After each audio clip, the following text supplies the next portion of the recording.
Alright. I need to start this one with a disclaimer. Not a legal disclaimer. A credibility disclaimer. Because when my producer first sent me this story, I read the summary twice and then called her and asked if she was absolutely certain this was real. She said yes. I asked her if the specific details were accurate. She said every one of them had been verified. I asked her about the crane specifically. She paused for a moment and then said, and I am quoting her directly here, "The crane is the least unbelievable part of the story. I have been covering HOA disputes for a long time. I have covered foreclosure threats over $200 fines. I have covered criminal convictions for rock throwing at 3 in the morning. I have covered welcome mat violations with $500 fines and fake amendments sneaked through controlled board votes. I thought I had a reasonably complete map of the territory of HOA insanity. I did not have this territory on my map. This is a story about a woman named Evelyn. Evelyn was the HOA board president of a planned community called Whitetail Ridge Estates in the Texas Hill Country, approximately 45 miles outside of San Antonio. She had held this position for 7 years. She was, by the accounts of virtually everyone who knew her, the most aggressively organized, most thoroughly prepared, most comprehensively controlling HOA president that Whitetail Ridge Estates had ever produced. This is also a story about a man named Robert. Robert owned the property adjacent to Whitetail Ridge Estates. Not inside the community. Adjacent to it.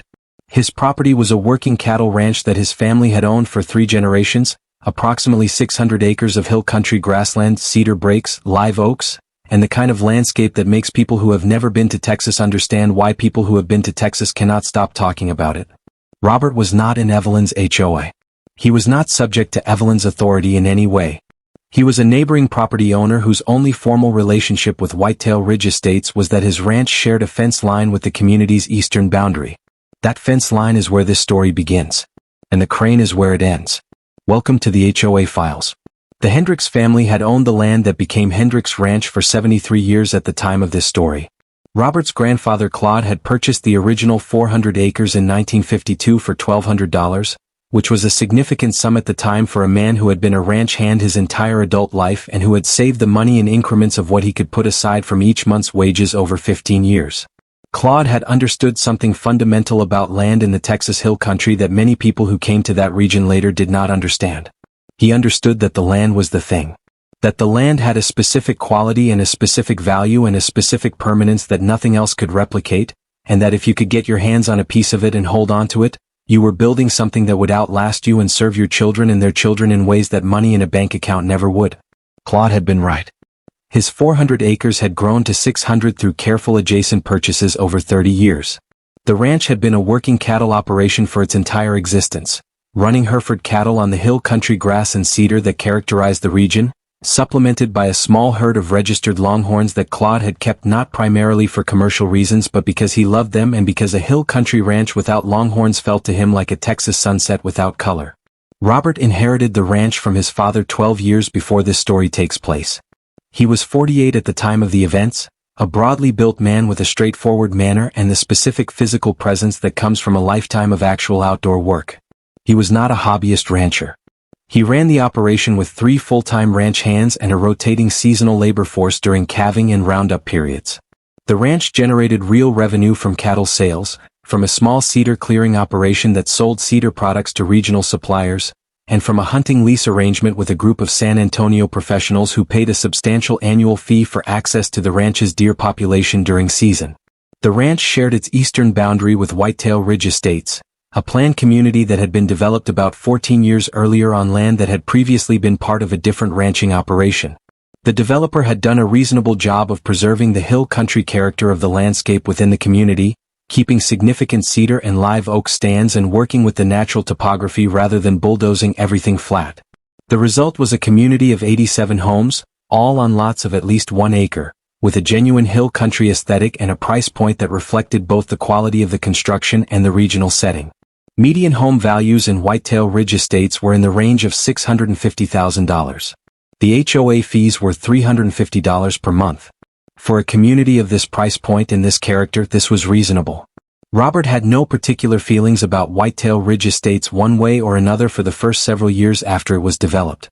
The shared fence line was a standard cedar post and barbed wire boundary fence that both properties maintained according to the Texas tradition of split rail responsibility, Robert maintaining his half and the HOA maintaining the community side. The neighbors on the Whitetail Ridge side of the fence were generally respectful of the fact that they were living adjacent to a working ranch, which meant accepting occasional cattle sounds, the smell of cattle and cedar when the wind was right, and the general reality of being next to a working agricultural operation in a way that people who had grown up in genuine rural Texas found completely normal and people who had moved from Houston or Austin sometimes found initially surprising. For the most part, this worked fine. Robert occasionally had conversations with individual Whitetail Ridge homeowners about fence conditions or the occasional Hereford that found a gap and needed to be returned. These conversations were generally pleasant. Ranch neighbors in Texas have a tradition of managing shared boundary issues with direct but amiable conversation, and most of Robert's Whitetail Ridge neighbors appreciated and adhered to this tradition. Evelyn did not adhere to this tradition. She was not from Texas originally. She had moved to the hill country from the Dallas suburbs about 10 years before this story, one of the many people who had discovered the hill country during the pandemic migration period and had fallen deeply in love with it. She had a passion for the landscape and a genuine appreciation for its specific beauty that Robert, who had known nothing else his entire life, actually found charming in its sincerity. She truly loved the hill country.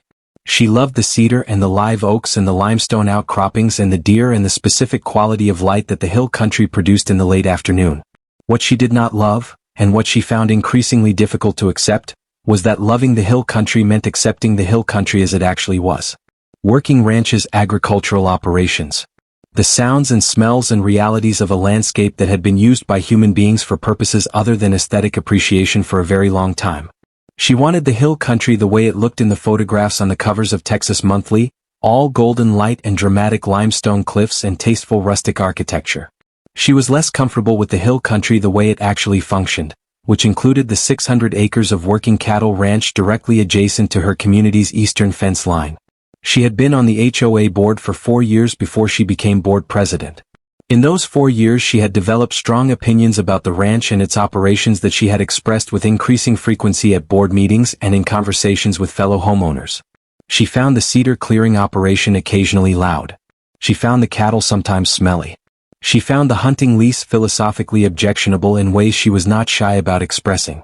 She felt that the view from the eastern side of the community, which was the most dramatically beautiful hill country view available from any property in Whitetail Ridge Estates because it looked out across Robert's unobstructed ranch land toward the limestone ridges beyond, was being compromised by the working ranch nature of the landscape. In other words, she wanted to look at the hill country without it being the hill country. When she became board president, she began to act on these feelings in ways that gradually escalated from the merely irritating to the genuinely extraordinary. In her first year as board president, Evelyn sent Robert 7 certified letters. 7 formal written communications from the Whitetail Ridge Estates HOA to the owner of the adjacent private property. Each letter identified a concern about ranch operations that Evelyn believed was negatively affecting the community, and each letter requested that Robert take specific action to address the concern. Robert kept every letter. He is that kind of person. He had a filing cabinet in his ranch office that contained every piece of formal correspondence he had ever received related to the ranch, going back to his father's time, and Evelyn's letters went into it as soon as they arrived. The concerns Evelyn raised in her 7 letters ranged from the plausible to the absurd. On the plausible end, she raised a concern about cedar clearing noise on days when the operation was running close to the shared fence line, noting that the sound of brush cutting equipment could be heard from the eastern-facing properties and asking if the operation could be scheduled to minimize noise during early morning hours. Robert had no particular objection to this and wrote back acknowledging the concern and committing to keep cedar clearing operations away from the fence line before 8 in the morning on weekdays and before 9 on weekends. He thought this was a reasonable compromise and he maintained it. On the absurd end, Evelyn raised concerns about the visual impact of cattle being visible from properties in the community. She wrote that residents whose homes backed up to the eastern fence line had expressed distress at seeing cattle in close proximity to the fence and requested that Robert implement a rotational grazing plan that would keep cattle away from the fence line during daylight hours. Robert read this letter twice, took several long slow breaths of the kind that he had learned to take when confronted with requests that tested the limits of his patience, and wrote back explaining that he was running a cattle ranch on his own private property, that the cattle were where the grass was, and that he had no legal or practical obligation to manage his livestock movements based on the aesthetic preferences of adjacent residential property owners. He was polite about it. He was always polite about it. But he was also clear. This established the pattern that would define Robert and Evelyn's relationship for the next several years. Evelyn would identify something about the ranch that she found objectionable and send a formal letter requesting Robert address it. Robert would either accommodate the request if it was reasonable, or decline it clearly and politely if it was not. Evelyn would then send a follow-up letter expressing dissatisfaction with Robert's response. Robert would reiterate his position. The correspondence would conclude until Evelyn identified a new objection. Over 3 years of this pattern, the requests escalated in their ambition and disconnection from any reasonable reading of Robert's legal obligations. Evelyn asked him to install privacy screening along the fence line to block the view of ranch operations from the community. He declined. Evelyn asked him to pave or gravel the ranch roads that ran along the fence line to reduce dust. He declined. Evelyn asked him to limit the hours during which ranch trucks could operate on the ranch roads adjacent to the fence. He declined. Evelyn asked him to remove a cedar break that partially obstructed what she described as the community's natural hill country viewshed. He declined, and in this case he also pointed out that the cedar break was not on the fence line but rather about 150 yards into his property, and that Evelyn's request that he remove vegetation from his own land because she did not like where it was growing was one of the more remarkable things he had ever received in the mail. He was again polite. He was again clear. In year 4 of Evelyn's presidency, the letters took on a new quality. They began referencing legal concepts. They used phrases like easement rights and community standards impact and nuisance abatement. They referenced, without specific citations, provisions of Texas property law that Evelyn apparently believed supported her position. The letters were still signed by Evelyn as HOA president, but the language was increasingly legalistic in a way that suggested she had either been consulting someone with a legal background or had been doing her own research into property law with a specific goal in mind. Robert showed one of these letters to his attorney, a woman named Catherine who had handled his family's ranch legal matters for 15 years. Catherine read it carefully. Then she said something that Robert found clarifying. She said that Evelyn was building toward something. She did not know what specifically, but the escalating legalistic language suggested that Evelyn was preparing a legal position. She recommended that Robert continue responding to each letter in writing, maintaining clear and documented positions, and that he be aware that something larger might be developing. Robert continued responding. He continued maintaining his positions. He continued being polite. He continued filing everything in the cabinet in the ranch office. He did not know what was coming. But he was documenting everything that preceded it. The thing that Evelyn had been building toward for 4 years was not a lawsuit, though Robert had begun to suspect it might be. It was something that Robert, when he learned about it, described to me as the most ambitious real estate scheme he had ever heard of, involving a cattle ranch, a HOA board president, and a group of Houston investors who apparently had $38 million they were interested in deploying into the Texas Hill Country real estate market. Evelyn, it turned out, had been working on something parallel to her HOA board presidency that she had not disclosed to the Whitetail Ridge Estates community or to Robert or to anyone outside a small circle of business associates. She had been developing a proposal, a formal real estate investment pitch, for the acquisition and development of Robert's ranch. Not a purchase offer made to Robert. A development pitch made to investors.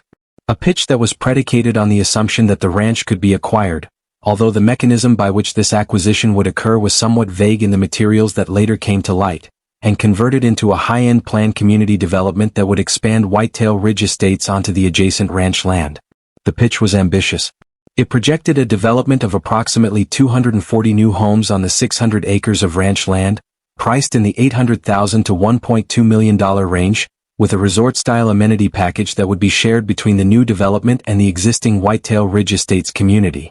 The projected total development value was approximately $280 million. The projected investor return at the pitch's base case scenario was $38 million over a 5-year development horizon. $38 million. On a ranch that Robert had not offered for sale. On a ranch that Robert had no interest in selling. On a ranch that had been in his family for 73 years. The pitch had been in development for over a year by the time Evelyn arranged to present it to the investor group. The investor group consisted of 6 wealthy Houston individuals who had a track record of co-investing in Texas real estate development and who had expressed interest in hill country opportunities through a mutual contact of Evelyn's. She had been refining the pitch materials, building financial models, consulting with a real estate development consultant, and preparing presentation materials that were, by the accounts of people who later reviewed them, genuinely impressive in their production quality and apparent thoroughness. The problem, which was a fundamental and catastrophic problem, was that the entire pitch was built on a fiction. The fiction that the land was available. The fiction that the acquisition was a matter of negotiation rather than a matter of a property owner choosing to sell land that had been in his family for 3 generations and that he had no intention of selling. The fiction that the 600 acres of Hendricks Ranch were sitting there waiting to be developed if only the right investment structure could be assembled. Evelyn apparently believed, based on years of sending Robert increasingly aggressive letters and receiving his polite but firm declining responses, that Robert could be persuaded. Or perhaps that if he could not be persuaded, there were other mechanisms available. The escalating legal language in her letters suggested she had been exploring whether there were legal tools that might compel a transaction. There were not, but she had apparently not fully accepted this. She had also, and this is the element that took the story from the merely audacious to the genuinely extraordinary, arranged for the investor presentation to take place in person. Not in a Houston conference room. Not in a San Antonio hotel ballroom. In the Texas Hill Country itself, so that the investors could see the land, could understand its specific beauty and its specific potential, and could feel the visceral appeal of what she was asking them to invest in. She had arranged for a site visit. To Robert's ranch. Without asking Robert. Without telling Robert. Without Robert's knowledge of any kind. It was a Saturday in March, one of those perfect Texas Hill Country Saturdays that makes everyone who experiences one understand why people move there from everywhere else. 71 degrees, low humidity, the specific clarity of late winter air that had not yet given way to summer haze, the live oaks in their fresh spring green against the limestone and the cedar. Robert was up at 5:30 the way he always was on ranch mornings. He did his rounds, checked on a heifer that had been showing signs of approaching labor, gave instructions to 2 of his ranch hands about cedar clearing work he wanted done in the back pasture, and came back to the ranch house for a second cup of coffee around 8:30. He was planning to spend the morning on maintenance work on a stretch of fence in the north pasture that had been showing some stress and the afternoon reviewing some cattle sale records that needed to be reconciled. A perfectly normal hill country Saturday. He noticed the first vehicle at approximately 9:15.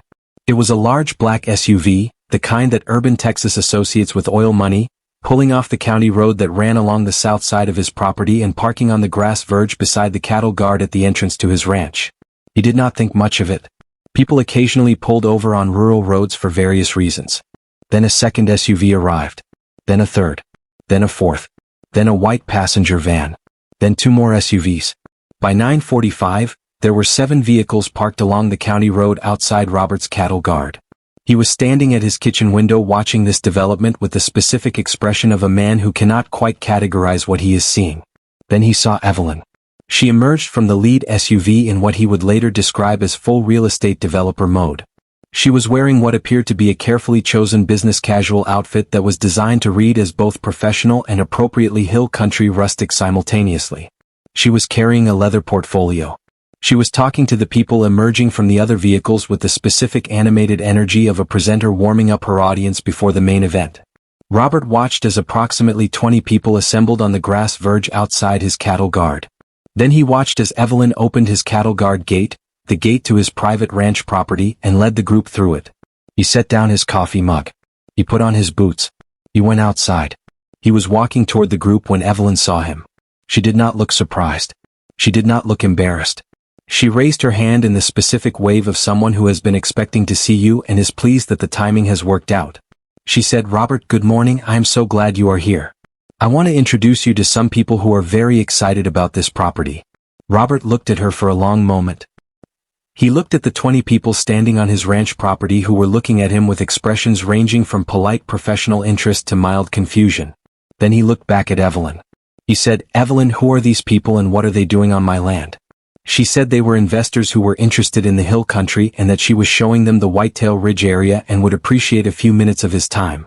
Robert said very quietly that nobody had asked his permission to bring 20 people onto his private ranch property and that he was going to need to understand what was happening before this went any further. What happened next set in motion a sequence of events that took approximately 11 hours to fully play out and that ended with a crane. Evelyn introduced Robert to the investors with the specific smooth confidence of someone who had been networking in professional circles for a long time. Several of them extended hands and Robert shook them because he had been raised to shake hands when hands were extended and because he was still processing the situation and was not yet at the point where refusing to shake hands felt like the appropriate response. He pulled Evelyn aside. He asked her, directly and without raising his voice because he had been raised in the Texas tradition of speaking softly when the situation was serious, to tell him exactly what was going on. Evelyn told him. She was, he later told me, completely candid about it in a way that suggested she genuinely expected him to be impressed. She had been developing a proposal for the acquisition and development of his ranch. She had assembled a group of investors who were prepared to fund the development. She had arranged a site visit so the investors could see the property.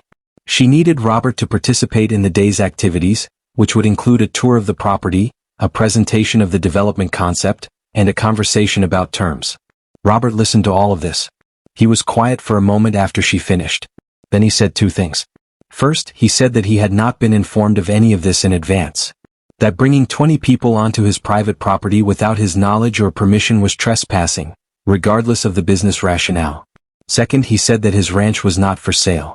Evelyn's response to these two statements revealed something important about how she had been thinking about this situation. She did not respond to the trespassing point at all. She moved directly to the second point and began explaining why Robert should reconsider his position on selling. She referenced the development value she had projected. She referenced the investor interest she had assembled. She referenced the opportunity that this represented for his family and for the hill country generally. Robert said again more slowly that his ranch was not for sale. Evelyn said that she understood he had sentimental attachment to the property but that he should hear the investors out before making a final decision. Robert looked at her with the specific expression that Texas ranchers develop over years of dealing with people who do not understand the word no. He said that he had made a final decision.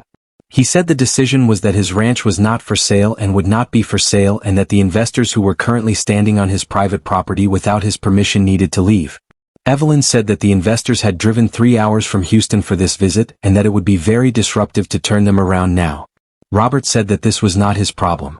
Here is where things took the turn that made this story what it is. Because at this moment, with approximately 20 Houston investors standing on his ranch property and Evelyn refusing to accept the concept that her scheme had come to an abrupt end, Robert made a decision. He was going to handle this properly and completely and with documentation. He was not going to simply wait for everyone to leave and then be angry about it later. He went back inside and called Catherine. Catherine had been Robert's family's attorney for 15 years. She had handled cattle sale contracts, fence line disputes, mineral rights issues, grazing lease agreements, and the general legal maintenance of a working hill country ranch. She was a direct woman in her early 60s with the specific kind of calm that comes from having seen a wide range of human behavior in the context of Texas land disputes and having learned that most of it is best handled with clear thinking and good documentation rather than with emotion. Robert described the situation to her in approximately 3 minutes. Catherine was quiet for a moment after he finished. Then she asked him 2 questions. She asked whether any of the vehicles that had come through his cattle guard were now on his property. He looked out the window. Yes. Several of the SUVs had followed the group through the cattle guard and were parked on the ranch road just inside the entrance. 7 vehicles total on his property. She asked whether Evelyn or any of the investors had been asked to leave and had refused. He said he had told them they needed to leave and Evelyn had effectively declined to facilitate the departure by continuing to argue for the presentation proceeding. Catherine told Robert several things. She told him that the situation was clear-cut criminal trespass under Texas law. She told him that he had the right to call law enforcement immediately and request that officers come to his property and facilitate the removal of the trespassers. She told him that he should document everything, photographs of the vehicles on his property with timestamps, photographs of the people on his property, and a written record of every conversation that had taken place. And she told him that under no circumstances should he allow the presentation to proceed or accept any documents that Evelyn might try to hand him. She also told him one more thing. She said that what Evelyn had been attempting to do, presenting an investment pitch built on a land acquisition that had not been agreed to by the landowner, potentially raised additional legal issues beyond simple trespass that she wanted to look into. She asked him to send her the pitch materials if he was able to obtain any. She suspected there might be securities law and real estate fraud dimensions to what Evelyn had been doing. Robert thanked her and hung up. He photographed every vehicle on his property with timestamps. He photographed the group of investors who were standing in his front pasture apparently waiting for the presentation to resume. He photographed Evelyn specifically. Then he called the Bandera County Sheriff's Office. The Bandera County Sheriff's Office dispatched 2 deputies who arrived approximately 40 minutes after Robert's call. In the hill country, 40 minutes is a reasonable response time for a non-emergency trespass situation on a rural property. Robert met them at the gate. He explained the situation simply and factually. He showed the deputies the vehicles parked on his property. He showed them the investors standing in his front pasture. He pointed out Evelyn. The deputies approached the group. The lead deputy explained to Evelyn and the investors that they were on private property without the owner's permission and that the owner had requested their departure. He asked everyone to return to their vehicles and exit the property. What followed was one of those moments that reveals the specific quality of a person's character when they are confronted with an authority they cannot charm or argue their way through. Evelyn began explaining the situation to the deputy. She explained the investment proposal. She explained the development concept. She explained how much the investors had driven to be here. She explained that she was the HOA president of the adjacent community and had a long-standing relationship with the property. The deputy listened to all of this with the patient professionalism that Texas law enforcement develops for dealing with people who believe that explaining their reasons for doing something should exempt them from the legal consequences of doing it. Then he said that he understood she had a reason for being here but that the property owner had not given permission for her presence and that she needed to leave. Evelyn asked if she could have 15 minutes to collect her materials and speak to her investors. The deputy said she could collect her materials now and speak to her investors in the county road. Evelyn collected her materials. The investors began moving toward the cattle guard. And here is where the situation developed its first extraordinary complication. The vehicles. 7 vehicles had driven through the cattle guard and parked on Roberts Ranch Road. 5 of them were standard passenger SUVs that turned around and exited without incident. One was the white passenger van that had brought some of the investors, which also exited without incident. The 7th vehicle was not a standard SUV. It was a large equipment truck that Evelyn had arranged to bring the audiovisual presentation equipment for what had apparently been planned as a comprehensive outdoor pitch presentation on the ranch property. The truck was carrying a generator, a large format outdoor display screen, a sound system, folding tables and presentation materials. It was, in essence, a mobile event production setup designed to transform a section of Roberts Ranch into a professional presentation venue. The truck had driven through the cattle guard and parked approximately 60 yards from the entrance on the ranch road. It was a large truck. A working ranch road grade large. And when the driver attempted to turn it around on the ranch road to exit, it became immediately apparent that the truck was too large to turn around in the available space on the ranch road. The road was graded for ranch vehicles, which in the hill country means pickup trucks and medium-duty trailers.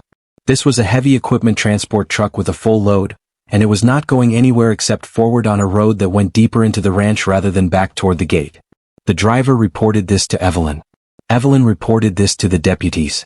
The deputies asked Robert. Robert looked at the truck. He looked at the road. He was a man who had grown up on this ranch and knew every inch of it. He knew that the road the truck was on connected through a series of gates and cattle guards to the back pasture and eventually came out on a different county road about 3 miles from the front entrance. He knew that the truck could theoretically drive that route and exit through the back. He also knew that the back route crossed through 2 gates that were currently padlocked and through pasture areas where cattle were currently grazing, and that navigating a heavy equipment truck on unprepared ranch roads through active cattle pasture was not something he was going to facilitate. He told the deputies that the truck was not going anywhere on his property. He said the truck had come onto his property without his permission and the truck would need to be extricated without his assistance. He said if Evelyn wanted to get her equipment off his property she would need to figure out how to do it.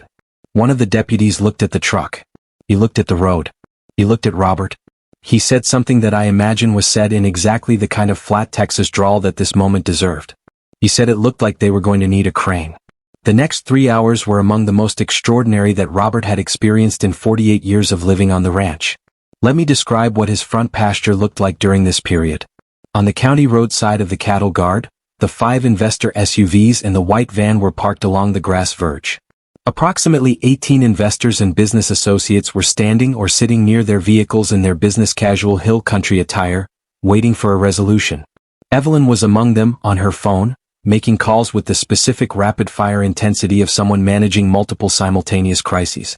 On the ranch side of the cattle guard, the equipment truck sat immobile on the ranch road, its driver having confirmed that there was no safe way to turn it around. The truck's contents, the generator, the display screen, the sound system, the folding tables, the pitch materials, were all aboard and inaccessible because the truck could not move to a position where they could be safely unloaded. Robert was in his ranch house at the kitchen table with his third cup of coffee, reading the cattle sale records he had planned to review that afternoon, periodically checking through the window to monitor developments. He was remarkably calm. He had the specific calm of a man who had decided exactly what he was going to do and what he was not going to do and was comfortable with both decisions. The two deputies were parked near the cattle guard doing what deputies do in unusual situations that do not involve immediate public safety concerns. They were waiting and observing and documenting. One of them periodically conferred with Evelyn. The conferences appeared to consist primarily of Evelyn explaining the situation in ways that the deputy then explained to Robert and Robert listening to and declining. At approximately noon, Robert's phone rang. It was one of the investors, a Houston attorney named Gerald, who appeared to have taken it upon himself to serve as the group's negotiator. Gerald introduced himself professionally and then said something that Robert found unexpectedly direct. He said that he and several of his colleagues had not been fully informed about the status of the land acquisition aspect of the proposal and that they were deeply embarrassed about the situation and wanted to apologize for their presence on his property. Robert appreciated the directness. He told Gerald that his apology was accepted and that his understanding was that Gerald and his colleagues were free to leave whenever they wished since the cattle guard was open and the county road was public. Gerald thanked him and said that several of them did intend to leave but that others felt an obligation to wait for resolution of the truck situation. Robert said the truck situation was Evelyn's problem to resolve, not his, and that she was welcome to resolve it by any legal means available to her that did not involve using his property or his equipment. Gerald said he understood and thanked him again. 3 investors left within the hour. Their departures appeared to cause some distress to Evelyn, who was clearly watching the disintegration of her investor group in real time. Evelyn herself knocked on Robert's door at approximately 1 in the afternoon. He answered it. She asked if they could speak privately. He said they could speak right here on the porch. She asked if he would consider allowing the truck to use the back ranch road to exit. He said no. She asked if he would consider allowing the truck to be unloaded so the equipment could be removed in smaller vehicle loads. He said no, because unloading the truck would require use of his property for what amounted to an improvised event infrastructure removal operation, and he was not going to facilitate that. She asked if there was any way to resolve the situation short of bringing in outside equipment. He said that was her problem to solve. She stood on his porch for a moment. Then she said something that he told me was the single most tone-deaf sentence he had ever heard in 48 years of dealing with people. She said that she hoped he understood that this situation was ultimately in his interest too, because the development she was proposing would have made his remaining land significantly more valuable. He told her to get off his porch. At 2:15 in the afternoon, a flatbed truck appeared on the county road. On the flatbed truck was a crane. Not a large industrial crane but a substantial piece of equipment. A 50-ton mobile crane of the kind used for construction and heavy lifting operations. Behind the flatbed, another truck towing a generator and additional equipment. Evelyn had apparently been on the phone since approximately 10 in the morning trying to find a crane company that could respond on a Saturday in the hill country. She had apparently found one. The cost of this emergency crane rental, which Robert later learned from Catherine's investigation was approximately $11,000 including the emergency weekend rate, was paid by Evelyn personally. The crane operators conferred with the equipment truck driver and with the deputies about the logistics. The plan they developed involved positioning the crane on the county road side of the cattle guard and using it to lift sections of the equipment truck's cargo over the fence line, lowering them onto the county road where they could be loaded into vehicles arranged by Evelyn. This would reduce the truck's load to the point where it could potentially be turned around or at minimum would allow it to reverse out of the ranch road under reduced weight. This process took the better part of 3 hours. Robert watched most of it from his porch with a fresh cup of coffee. His ranch hands watched from various positions around the front pasture with the kind of silent, engaged attention that Texans reserve for witnessing something genuinely unprecedented. One of his hands, a man named Jorge who had worked on the ranch for 11 years, came to stand near Robert at one point and watched the crane operations for a few minutes without saying anything. Then he said, in Spanish, that he had seen a lot of things in his time on this ranch and he had not seen anything like this. Robert agreed that he had not either. The deputies remained on scene throughout, primarily because the crane operations required some traffic management on the county road and also, Robert suspected, because they wanted to see how this ended. The remaining investors watched from their vehicles. Several of them appeared to have been on their phones for most of the afternoon. Robert imagined that the conversations they were having with various people back in Houston were interesting in ways that were not favorable to Evelyn's future fundraising prospects. At approximately 5:30 in the afternoon, The equipment truck had been sufficiently lightened that the driver was able to reverse it slowly down the ranch road to the cattle guard. The reversing process took 45 minutes because ranch roads are not designed to be reversed along in heavy trucks, and the process required several stopping points and repositioning maneuvers. At approximately 6:15, the truck crossed the cattle guard and was on the county road. The crane folded its arm and was transported back in the direction of wherever it had come from. The remaining investors departed for Houston. Evelyn stood on the county road for a few minutes looking at the gate to Robert's ranch. Then she got in her SUV and drove away. Robert closed and locked his cattle guard gate for the first time in recent memory. He went back inside. He called Catherine. He told her the crane had solved the truck problem. He told her it had cost Evelyn approximately $11,000 to remove her own equipment from his property. He told her that from beginning to end the situation had consumed the better part of his Saturday. He asked what their options were. Catherine told him he had several. And she told him that over the course of the afternoon she had been doing some research into what Evelyn had been doing with the investor pitch, and that she was going to need to share some things with him that he was not going to find pleasant. Catherine had spent a productive afternoon. While Robert was watching the crane operations from his porch, she had been making calls and doing research that revealed the full scope of what Evelyn had been building. The investment pitch that Evelyn had been presenting to the Houston Investor Group was, in Catherine's professional assessment, a document built on multiple layers of misrepresentation. The core misrepresentation was the most fundamental. The pitch presented the Hendricks Ranch acquisition as a transaction that was in process or at minimum viable, when in fact the landowner had repeatedly and clearly declined to sell and had no intention of selling. This misrepresentation, presenting a real estate investment opportunity predicated on a land acquisition that had not been agreed to, potentially constituted securities fraud depending on the specific language of the pitch documents and the investor communications. But Catherine had found more than that. Through a contact at a San Antonio real estate law firm who had received some inquiries related to Evelyn's project, Catherine had learned that Evelyn had been telling certain people in her investor network that she had an agreement in principle with the ranch's owner for a discounted acquisition, subject to formal documentation. She had been representing to at least some of her investor contacts that the land deal was essentially done. She had been representing this while simultaneously receiving letters from Robert in which he clearly and explicitly declined to sell his property. There was no agreement in principle. There had never been an agreement of any kind. Robert had never agreed to anything. What Evelyn had been doing, building an investor pitch around a real estate acquisition that the landowner had not agreed to and representing to investors that the acquisition was essentially complete when it was nothing of the kind, was not just ethically problematic. It had potential civil and criminal implications that went well beyond simple trespass. Catherine recommended several courses of action.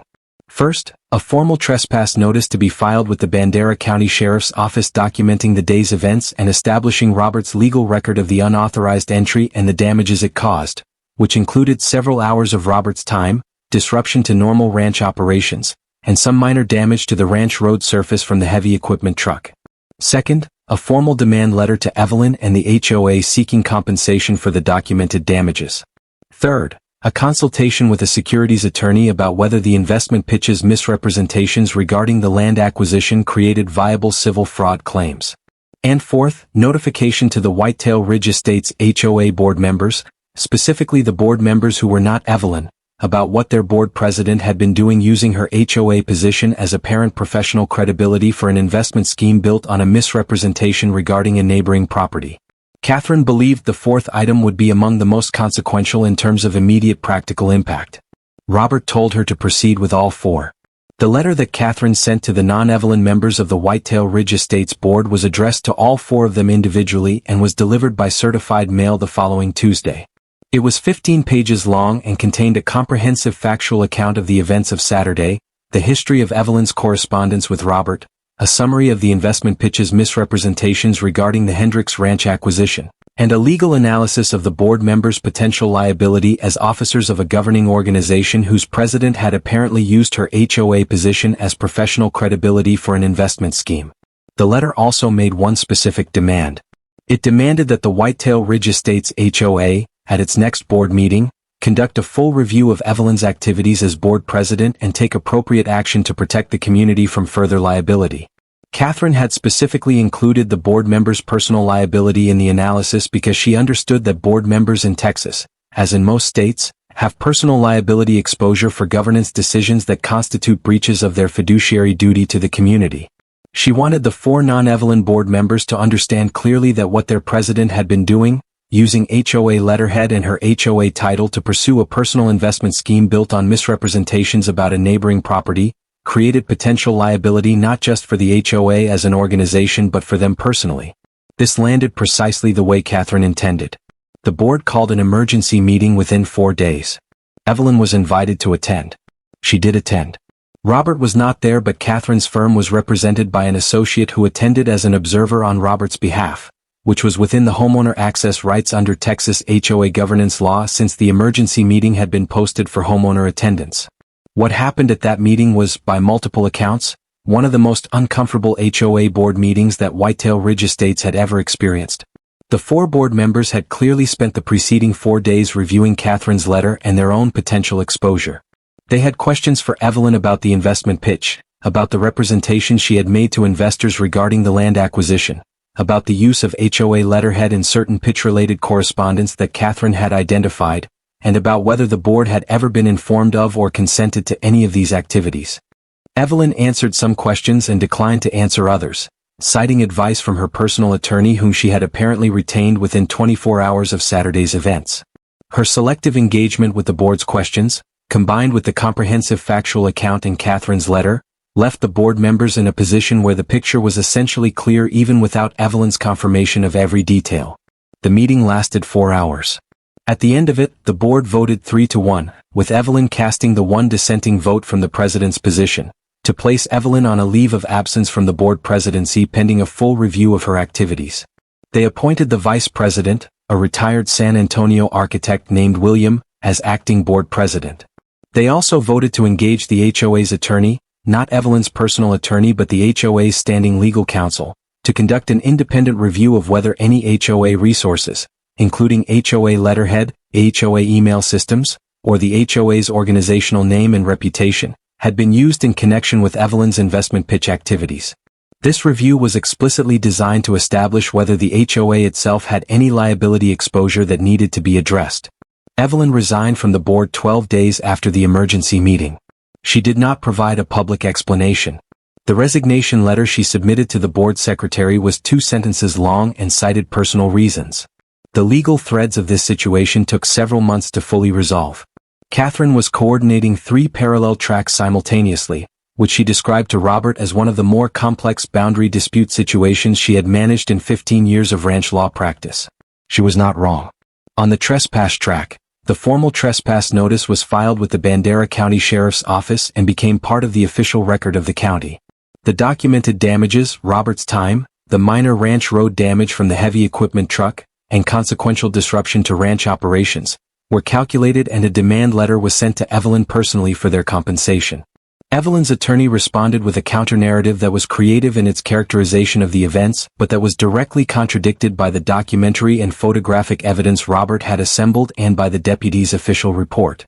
After 2 rounds of correspondence, Evelyn's attorney negotiated a settlement that involved Evelyn paying Robert's documented damages plus a portion of Catherine's legal fees for the matter. Robert told me that the money was not the point. The point was the documentation. The point was that the event was on the official record of Bandera County. The point was that if Evelyn ever represented herself to a future investor group or a future HOA board as someone with a clean record in hill country real estate dealings, that record existed and could be found. On the securities matter, Catherine's securities law consultant reviewed the pitch materials that Catherine had been able to obtain through the discovery process in the civil trespass matter. Her assessment was that the misrepresentations in the pitch regarding the land acquisition created viable civil fraud claims that Robert could pursue against Evelyn and potentially against certain intermediaries who had facilitated the pitch. However, she also assessed that the practical value of pursuing these claims was limited by the costs of litigation relative to the likely recovery, particularly given that the investor group had not actually invested money based on the pitch because the Saturday events had effectively terminated the pitch process before any investment commitments were made. This was actually, Catherine pointed out, one of the most significant practical consequences of the Saturday events. By refusing to allow the pitch to proceed, by calling the sheriff, by maintaining his position throughout the day, Robert had prevented the investment from being made. No investor had lost money because no investor had invested. The pitch had collapsed on contact with reality, which was the reality that Robert's ranch was not for sale, and the collapse had happened before any financial harm had been inflicted on the investors. This meant that the securities fraud exposure was theoretical rather than actual, since no financial harm had resulted. It also meant, as Catherine noted with what Robert described as a slightly grim satisfaction, that the only person who had lost significant money in the entire episode was Evelyn herself, through the $11,000 crane rental. On the HOA review track, the independent legal review that the board had commissioned found that Evelyn had used HOA email systems and HOA letterhead in several pieces of correspondence related to the investment pitch in ways that were not authorized by the board and that created the misleading impression that the pitch was in some way sanctioned by or associated with the community's formal governance. The HOA's attorney recommended that the community send formal clarification letters to all investors who had been approached in connection with the pitch, clarifying that the HOA had not authorized or sanctioned any investment pitch related to neighboring properties and that the use of HOA contact information in connection with the pitch had been unauthorized. These clarification letters were sent. The investors who received them, including Gerald the Houston attorney who had called Robert directly, responded positively and seemed genuinely relieved to receive formal confirmation that the community's governing organization had not been involved in what they were now characterizing among themselves as a significant professional embarrassment. The story of what had happened on Robert's ranch spread through Whitetail Ridge Estates the way stories spread through small communities, which is to say quickly and with exponentially increasing detail at each retelling. By the end of the first week, every homeowner in the community had heard some version of events. By the end of the second week, most of them had heard a version that was substantially accurate, helped in part by the fact that several homeowners had seen the crane from their properties and had asked questions that the board found it necessary to answer in the interest of transparency. The community's reaction was, in the main, one of profound embarrassment combined with a kind of retroactive clarity about things that had seemed merely uncomfortable at the time. Multiple homeowners told me that they had sensed something was off about Evelyn's management style and her relationship with the adjacent ranch without being able to articulate exactly what it was. The letters to Robert, the escalating demands, the increasingly legalistic correspondence about cattle sightlines and dust and cedar breaks, had been reported to homeowners by Evelyn in board meeting settings in ways that made them sound like legitimate community advocacy. In that framing, the letters had seemed aggressive but defensible. In retrospect, understanding that they had been part of a campaign to pressure a neighboring landowner into selling land that was the foundation of an investment scheme, they looked entirely different. Several homeowners reached out to Robert directly. He received handwritten notes from 4 of his Whitetail Ridge neighbors in the weeks following the event, apologizing for the behavior of their board president and expressing appreciation for the way he had handled the situation.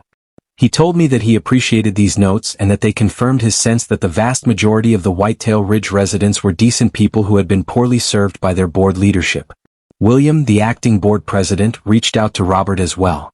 He drove to the ranch, knocked on the door, and had a conversation on Robert's porch that Robert described as the most straightforward and sensible interaction he had ever had with anyone representing the Whitetail Ridge Estates HOA. William acknowledged what had happened, acknowledged that the community had a responsibility to its neighbor that had not been met, and asked Robert what he needed from the community going forward to feel that the relationship was on appropriate terms. Robert said he needed 2 things. He needed the HOA to formally acknowledge in writing that the ranch operations that had been the subject of Evelyn's correspondence were legitimate agricultural operations on private property that the HOA had no authority to regulate or restrict. And he needed the HOA to commit to a standing protocol for any future communications with him about boundary or operations matters, requiring that such communications be sent through the HOA's attorney and be reviewed by the board before being sent, rather than being generated unilaterally by the board president. Williams said both of those things seemed entirely reasonable and that the board would adopt them at the next meeting. They did.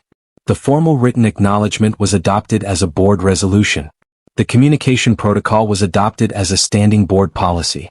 Both were provided to Robert in writing. He added them to the filing cabinet in the ranch office. I have been thinking about what this story is really about since I first heard it.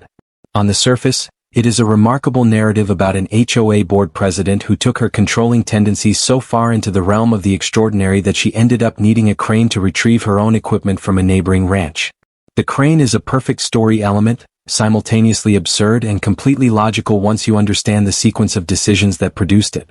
But underneath the remarkable surface, this story is about something that runs through every case we cover on this channel, even when the specific facts are as unusual as these facts are. It is about the specific corruption that happens when someone in a position of institutional authority begins to believe that their authority extends beyond its actual limits. Evelyn had been the board president of Whitetail Ridge Estates for 7 years. In that time she had exercised real authority over the community's 90 homes and the people who lived in them. She had managed budgets and enforced rules and organized events and maintained infrastructure and dealt with contractor relationships and handled the dozens of small decisions that keep a community functioning. This is genuine authority and it carries genuine responsibility, and Evelyn, by most accounts of the community's administrative functioning, had exercised it competently. But the authority had a specific boundary. It ended at the community's fence line. On the other side of that fence line was Robert's property, and Robert was not subject to Evelyn's authority in any way. He was a neighboring landowner with full rights to use his property for its intended purpose and no obligation whatsoever to accommodate Evelyn's aesthetic preferences or business ambitions. Evelyn appeared to genuinely not understand this. The 7 years of letters to Robert, escalating in ambition and legalistic language, suggest a person who believed, on some level, that her authority as HOA president gave her standing to make demands of neighboring property owners. That the community's preferences about cattle sight lines and dust and cedar breaks were demands that Robert was obligated to take seriously and address. That the hill country view from the eastern side of her community was in some way hers to manage, including the 600 acres of working ranch on the other side of the fence from which that view derived. This is a specific kind of delusion. It is the delusion that institutional authority, because it is real and because it has been exercised successfully within its legitimate scope for a long time, is larger than it actually is. That the person holding it has earned, through the exercise of legitimate authority, some kind of expanded jurisdiction that does not actually exist. That the confidence and competence they have developed in their legitimate role translates into some kind of standing to make demands outside of it. Robert's response to this delusion, consistently maintained over 4 years of letters and culminating in the Saturday events, was the correct response. He engaged with every communication professionally and documented everything carefully. He accommodated requests that were reasonable and within the scope of normal neighbor relations. He declined requests that were not, clearly and without apology. He did not escalate emotionally. He did not make threats. He simply maintained, with complete consistency, the position that his ranch was his ranch and that his operations were his operations and that Evelyn had no authority over either. And when Evelyn's delusion about her authority led her to the most audacious action of the entire saga, bringing 20 investors onto his property without his knowledge for a pitch built on the fiction that his ranch was available for acquisition, Robert's response was equally consistent. He called his attorney. He called the sheriff. He documented everything. He refused to cooperate with the unauthorized use of his property. He maintained his position throughout an 11-hour ordeal. And he let the consequences of Evelyn's actions develop naturally from the position he maintained. The crane was the natural consequence. Not a punishment that Robert imposed. Just the inevitable result of a situation in which a heavy equipment truck had been brought onto private property without authorization and could not be extracted without heavy equipment of its own. Evelyn needed a crane to leave because Evelyn had brought equipment she should never have brought, onto land she should never have entered, for a pitch she should never have given, built on an acquisition that was never going to happen. Every consequence she experienced followed directly and naturally from her own choices. Robert just maintained his position and let the consequences arrive. Robert's situation is specific in its details, but the underlying dynamics it illustrates are relevant to a broader audience than working hill country ranchers dealing with adjacent HOA communities. Across the United States, the expansion of planned communities into previously rural or agricultural areas has created a growing category of neighbor dynamic in which HOA communities and non-HOA private property owners share boundary lines. The owners of the non-HOA properties, who are often agricultural landowners or rural residential owners who predate the planned community development, sometimes find themselves in relationships with adjacent HOA governance structures that are complicated by a fundamental asymmetry. The HOA has an organized leadership structure, communication infrastructure, legal counsel, and the specific collective energy that a governing organization can bring to any dispute. The neighboring private property owner is one person with one set of property rights and whatever professional assistance they choose to retain. This asymmetry can lead HOA leadership to treat the neighboring property relationship as an extension of their governance role, making demands of non-member neighboring property owners in ways that have no more legal basis than any other private citizen making demands of a neighbor, but that carry the institutional weight of HOA letterhead and board president titles. The most important thing Robert did over 4 years of managing this relationship was to understand and maintain clarity about the actual legal relationship between himself and Evelyn's HOA. She was the board president of an adjacent community. He was a neighboring landowner. She had governance authority over the 90 homes in her community. She had zero authority over his ranch. Every demand she made in her letters was a request that he was free to decline, and the fact that the requests came on HOA letterhead with HOA president's signatures did not change the nature of his freedom to decline them. Many private property owners who find themselves in this position do not have Robert's clarity about the actual legal relationship. They receive letters on official-looking letterhead from an organization with an impressive title, and they feel a kind of institutional pressure that the letter was designed to create. They wonder if the HOA has some authority they are not aware of. They worry about the relationship with their neighbor community. They sometimes partially comply with demands they have no legal obligation to comply with in order to avoid conflict. This is exactly what the sender of those letters wants. The letters are designed to create the impression of authority that does not actually exist. They are designed to leverage the recipient's uncertainty about their rights to achieve compliance they could not achieve through legitimate means. The antidote to this is exactly what Robert had. Complete clarity about the actual legal relationship. A good attorney who could confirm that clarity and who was tracking the situation carefully. And the specific kind of confident patience that comes from knowing your rights and trusting that maintaining them consistently is the correct strategy regardless of how much institutional sounding pressure is applied. If you own property adjacent to an HOA community and you have received letters from the HOA making demands about your property use or operations, the first thing to do is review the letters with a property attorney in your state. Understand what legal authority, if any, the HOA actually has over your property. In most cases, the answer is none, unless there are specific easement or covenant arrangements that were established when the adjacent development was approved. Once you have that clarity, you can respond to each letter from a position of informed certainty rather than uncertain compliance. Document every interaction. Keep every letter. Write down every conversation. Photograph anything that is documented in photographs. Build the record. You do not know when you will need it, and Robert's experience suggests that you may need it in ways you cannot anticipate. And know this. The HOA's organizational structure and letterhead and board president title are not magic. They do not create authority that does not legally exist. They create the impression of authority, which is a different thing. When you respond to each demand from a position of documented legal clarity, the impression dissolves and only the actual legal relationship remains. The actual legal relationship, in most cases, is that your property is yours. I want to address the $38 million in this story's title directly, because I think it is important to understand what that number represented and what happened to it. $38 million was the projected investor return in Evelyn's base case development scenario. This was money that 6 Houston investors might have committed, deployed, and earned over a 5-year development horizon, had the pitch succeeded. It was not money that Evelyn would have personally received in its entirety. She would have received a development fee and equity participation, and various other compensation components that are standard in real estate development structures. Her personal financial benefit from the scheme, had it worked, would have been substantial but considerably less than $38 million.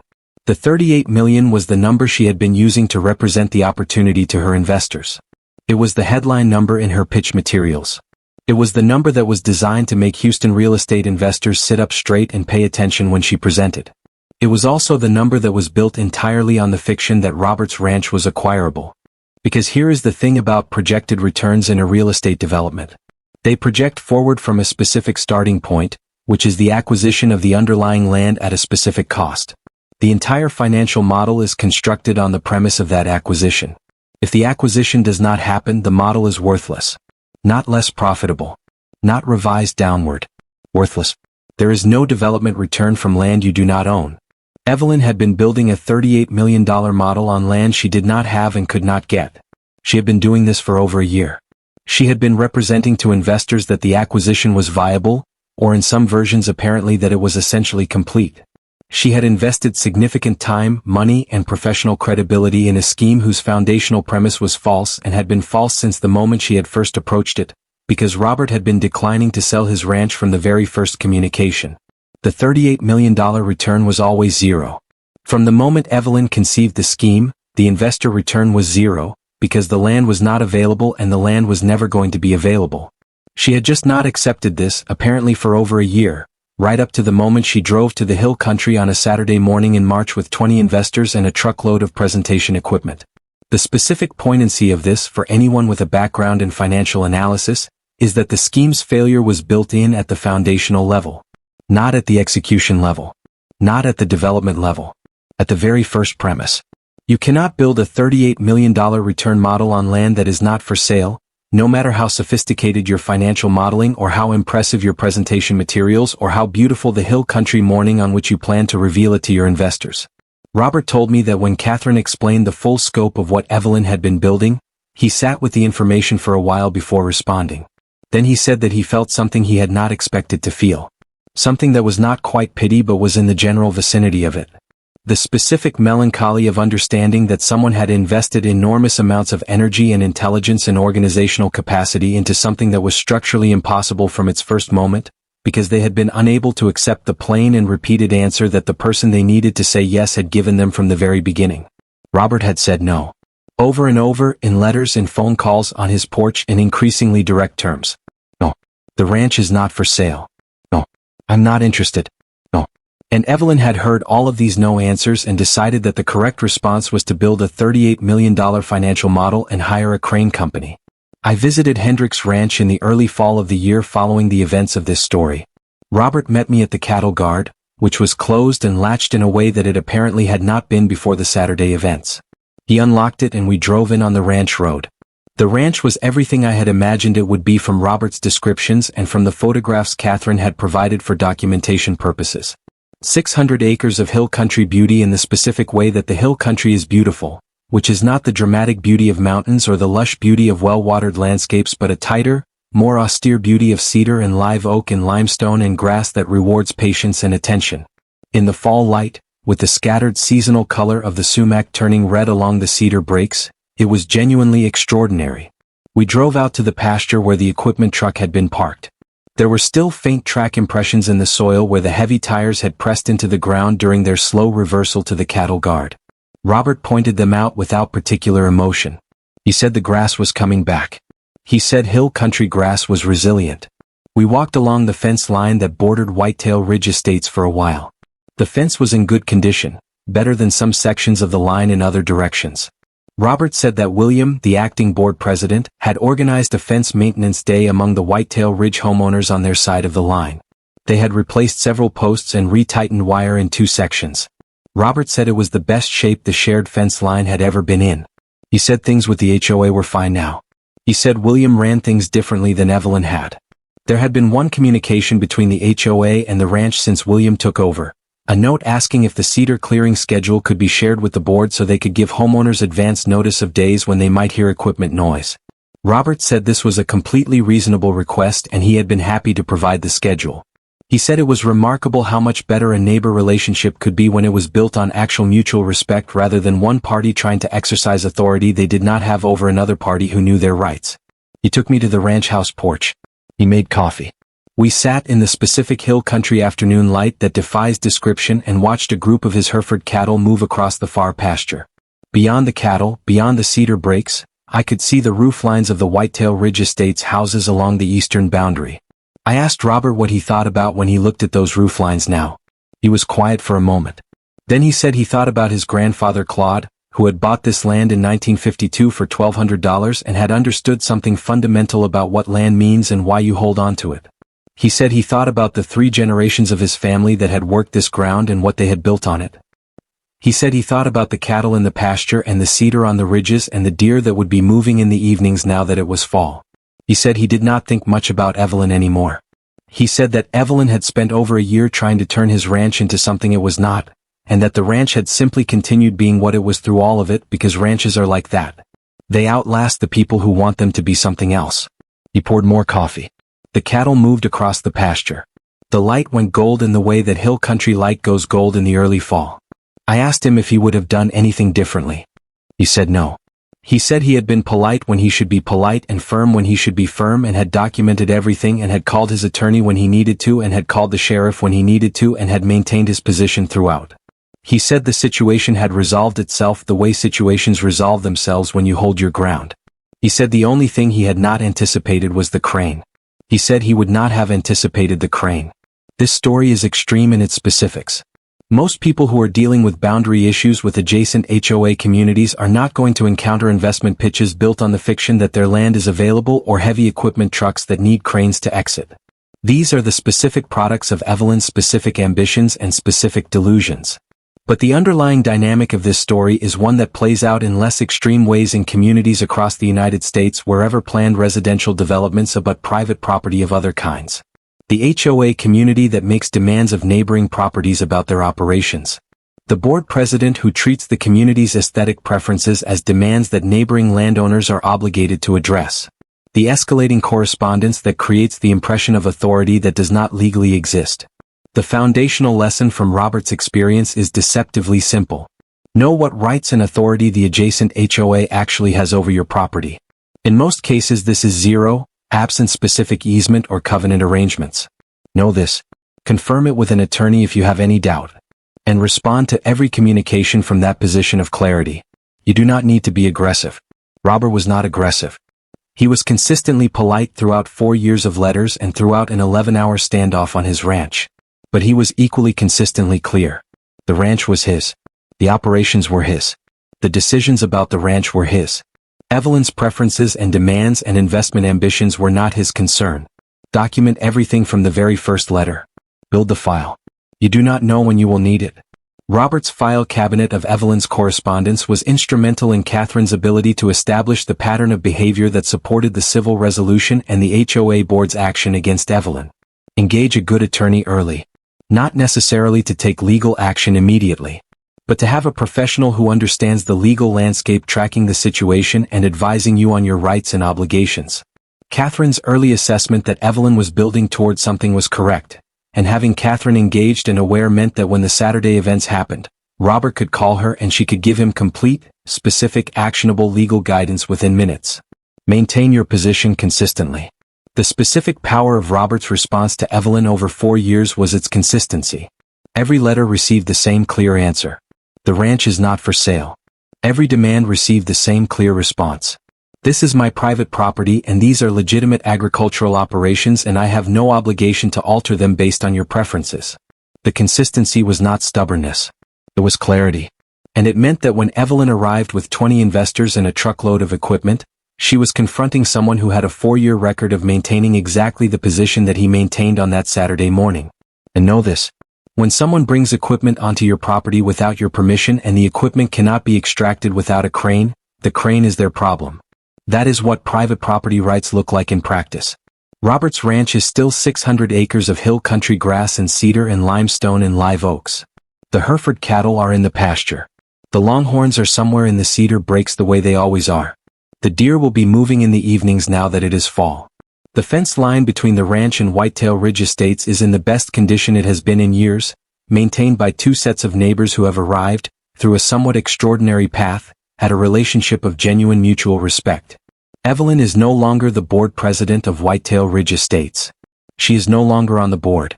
She paid $11,000 to rent a crane on a Saturday and she paid Robert's documented damages and she paid a portion of Catherine's legal fees. The investment pitch that was supposed to generate $38 million generated nothing, because you cannot build a $38 million return on land that is not for sale. The filing cabinet in Robert's ranch office contains 4 years of letters, 1 set of crane photographs, several deputy reports, and a board resolution formally acknowledging that the Hendricks Ranch operations are legitimate private agricultural activities that the Whitetail Ridge Estates HOA has no authority to regulate.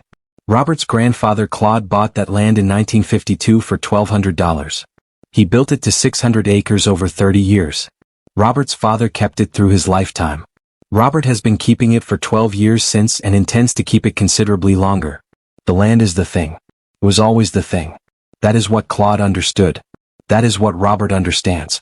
That is what Evelyn, for all her spreadsheets and pitch decks and crane rentals, never understood. The ranch is not for sale. It never was. It never will be. This has been the HOA Files. If this story reached you, share it. If you are dealing with a neighbor who believes their clipboard gives them authority over your private property, know your rights and document everything and call a good attorney. And if someone shows up at your cattle guard with 20 investors and a heavy equipment truck, call the sheriff and let the natural consequences do the rest. Subscribe for new cases every week. Drop your story in the comments. and I will see you in the next one.